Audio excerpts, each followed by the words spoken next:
15 builders going bust in the construction apocalypse. Let's have a look. Hello everyone, Florian here, and welcome to another episode of HeiseSays. Grab your stein of coffee. Let's have a look at this article, which is, well, highlighting all the builders that are going under. Pretty much a weekly occurrence at the moment. At least 15 builders have already gone bust and more could collapse. And well, what we've been seeing, and we've been looking at them for a while. If we jump over to this screen, we can see this is the document, and I'll share a pinned list linked to this if you have any info you'd like to share. But we've got,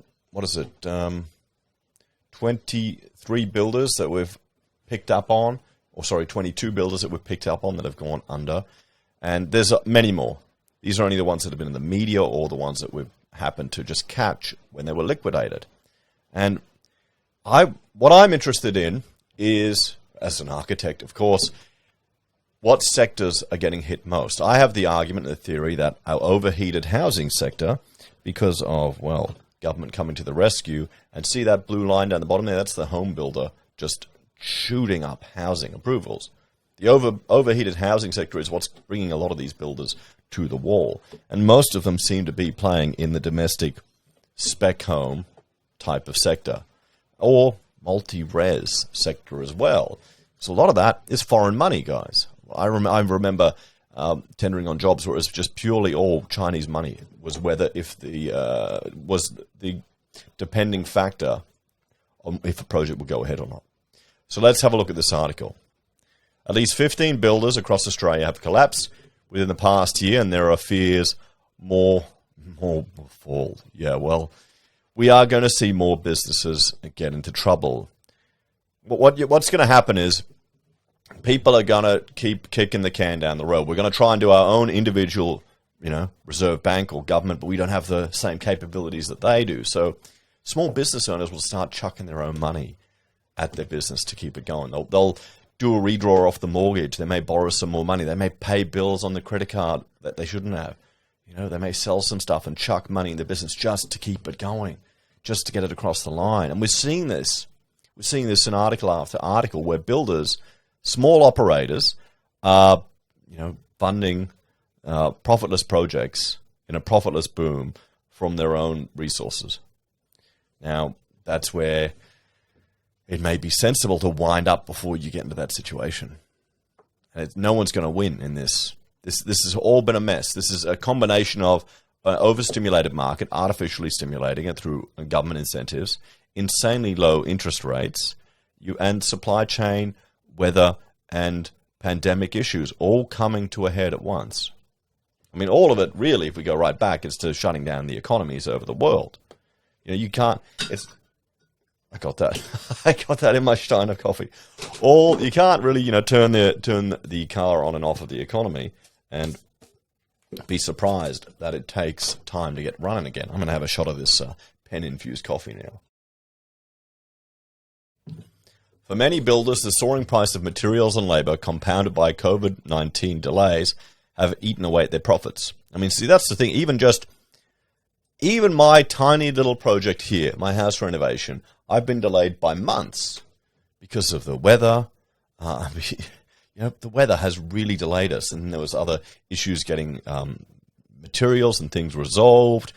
And every day, my little project gets delayed. I've got extra costs for my power pole and for my toilet that I have. And all builders that if they're sitting there on the site, they've got all of these just costs, these preliminaries that are associated with their project.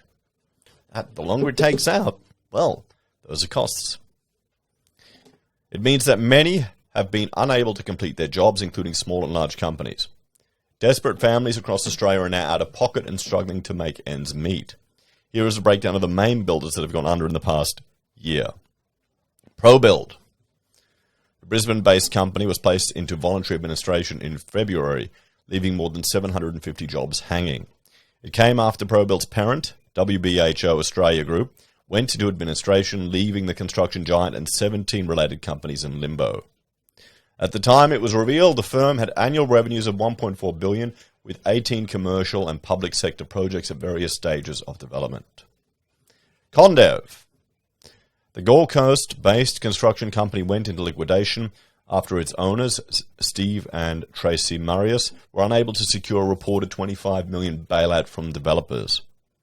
Condev had been struggling with rising building costs, COVID-19 delays, and 60 weather events which held up work on multiple sites over the past year.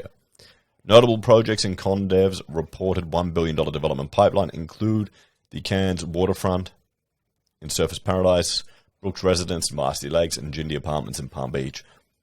I wonder how much of that, I mean, you've got residence, apartments, and I bet you in Surface that's going to be more multi-res as well, 100%.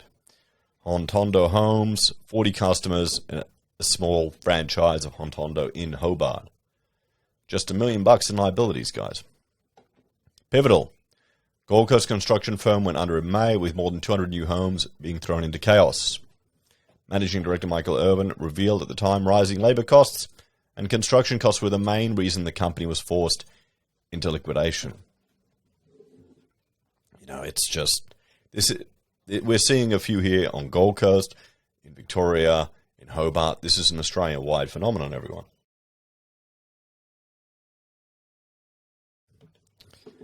So, Waterford Homes entered into liquidation. $600,000 in debt. BTW Advisory revealed that more than 60 creditors could have outstanding debts owed by the builder, including 10 homeowners, with bills at various stages of completion. Solido Homes. Solido, weren't they the ones that they paid everyone out and just shut down? It's like they were the smart ones, I think. We looked at them before where they didn't run it into the ground. This is the thing. You don't want, it's going to be worse if you run it into the ground. It's going to be bad enough if you're shutting down, but it's going to be worse if you run the thing down. ABD Group, high-rise builder, liquidation in November last year. New Sensation Homes were left in lurch in April when New Sensation Home was placed in the hands of a WA Insolvency Solutions. An anonymous former worker said, at the time, the West Australian government's 20,000 building bonus program announced days after the Morrison government revealed its 25 home builder program in June, forced the low interest rate market to overheat. Well, I mean, I think we've all been saying that. This is what happens when you overstimulate the government steps in, stimulates the market to ensure the economy keeps moving. They want that money flowing through the economy, and housing is a very effective tool that they use. They don't give a crap about you, okay? They just want to keep everything moving. So, housing it is. And housing it'll be again. You'll see. Home Innovation Builders. In April, GTS Advisory were appointed liquidators, West Australia-based Home Innovation Builders. Privium, Queensland-based construction firm Privium, founded in 1999. Built homes, placed in December. Oh, this is the one. Okay, now this is a bit, took a $3 million gamble on cryptocurrency. It's kind of false reporting there. It's not really cryptocurrency. They took that stupid barter card, bullshit fake crypto. That's what they put $3 million in. I don't know why you do that. I think you could only get like $120 of it a day out. I don't know why you'd buy that. I remember I went to a networking event and barter card were there. And they were telling me, oh, you can use these you can use these barter dollars to pay for all your stationery and stuff. And I go, why? I'll go to Officeworks. I thought, oh, so I can get these barter points and I don't have to pay any tax on it. Is that how it works? Nope. The ATO taxes is at $1, so one barter dollar is equal to $1 Australian dollar with less liquidity and less flexibility. No one wants the bloody thing. I couldn't. It seems so stupid to me. I couldn't get it. I could not understand why people did it. Explain to me in the comments why, guys, because it makes no sense. Why would I want a stupid dollar that's less useful than a real dollar? You can't pay Here's the thing. You can't pay barter card with barter card money. You got to pay your fees in real money. There you go. Anyway. And they've been trading while insolvent since late August. Now, this is one thing that I have been worried about. The whole trading while insolvent, guys. Remember, they changed the rules. It's back to normal again. The ATO are starting to tighten the screws and chase their money. But just think, how many companies are just trading insolvent all the time? What else do we have here? Next, Sydney-based firm entered voluntary administration in April. B.A. Murphy, Queensland-based builder folded in December. Inside Out Constructions, another Hobart one. Daledum Developments, Sydney-based company.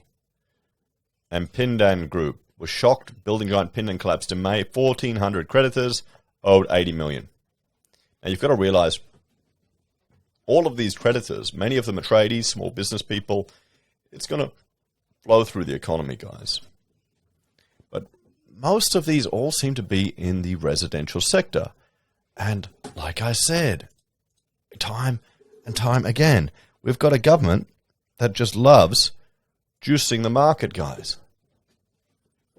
Are we going to learn? Or will there be more calls for government intervention? I mean, let's have a talk about this. This is the takeaway from all of this, is that when you have a government stepping in to manipulate a market, there are unintended consequences. You know, the economy is not a finely tuned machine. I find it funny when people say, Liberal are better at managing the economy, Labor are better at managing the economy. It's an emergent system. It's a complex emergent system. It's ludicrous that the RBA tries to manipulate the economy with two bloody levers. You know, or one lever here, interest rates up or down or up, and QE. And then, and government, let's put tax money here, tax money there.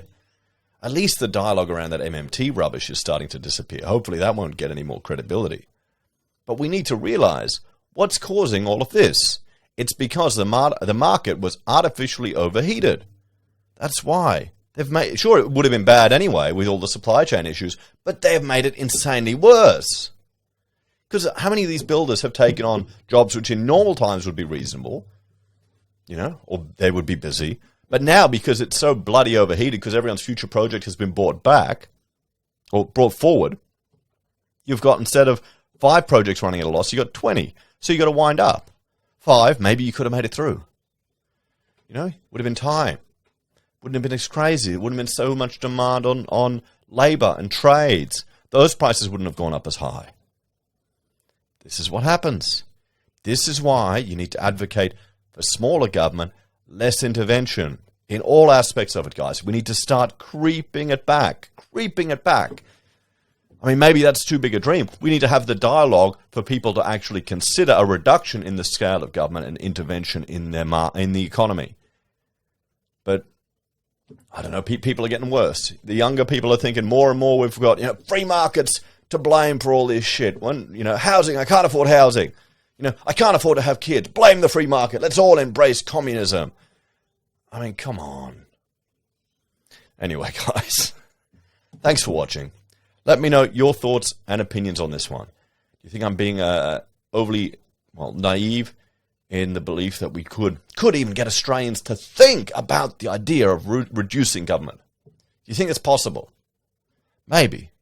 But we've got to take the lessons that we have here, and we've got to really learn them. Thanks for watching. Like, share, subscribe to the channel. If you want to support the content I find and discuss here, there's a few ways you can help out. You can financially support us via YouTube or Patreon. Use our affiliate links at Amazon, eBay, Independent Reserve, or AussieBroadband. Buy our merch. We've got pocket squares. Or call us if you need an architect. Take care, guys. Have a great day. And, yeah, it's fun. Actually, let me know if anyone has any Python skills and wants to earn a bit of money writing some scripts for me. I want to start comparing and contrasting data. I may not have time to learn it myself. Take care.